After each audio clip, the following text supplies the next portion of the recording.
ആദ്യമായിട്ട് പറയാനുള്ളത്, east cost ഒരുപാട് കാലങ്ങൾക്ക് മുമ്പ് വിജയേട്ടൻ നടത്തുന്ന എല്ലാ പരിപാടിക്കും സ്ഥിരം ആങ്കറായിരുന്നു ഞാൻ. അതുകൂടാതെ ഇപ്പോൾ കരുവാരക്കുണ്ടി സാർ പറഞ്ഞ പോലെ അദ്ദേഹത്തിന് ആൽബങ്ങളിൽ അഭിനയിച്ചിട്ടുണ്ട്. എന്നെ സംബന്ധിച്ചിടത്തോളം എനിക്ക് എൻ്റെ ഗുരു തന്നെയാണ്.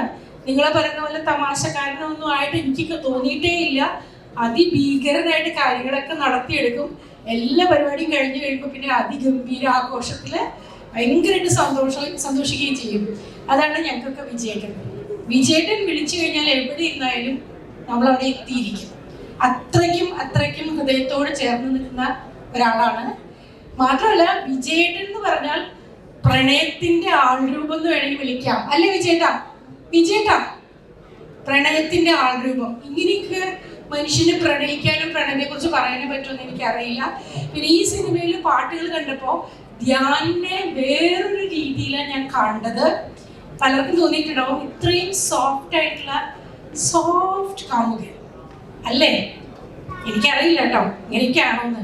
സാധാരണഗതിയിൽ അലമ്പായിട്ടൊക്കെയാണ് കാണാറ്, പക്ഷെ ഇന്ന് ഈ സിനിമയിൽ വളരെ സോഫ്റ്റ് ആയിട്ടാണ് കാണുന്നത്. പിന്നെ ഇങ്ങനെ എല്ലാവരുടെയും കൂടെ ഇരിക്കാൻ, ഈ ഒരു ചടങ്ങിൽ സംബന്ധിക്കാൻ പറ്റിയത് എൻ്റെ വളരെ അടുത്ത സുഹൃത്തു കൂടിയാണ് ദിലീപ്. ഇങ്ങനൊരു സാഹചര്യത്തിൽ എല്ലാവരും ഒരുമിച്ച് കാണാൻ സാധിച്ചു എന്നുള്ളത് വലിയ സന്തോഷം. ഈ സിനിമ വലിയൊരു വിജയമായിട്ട് മാറും, ഉറപ്പാണ്. എല്ലാ ആശംസകളും സ്നേഹവും.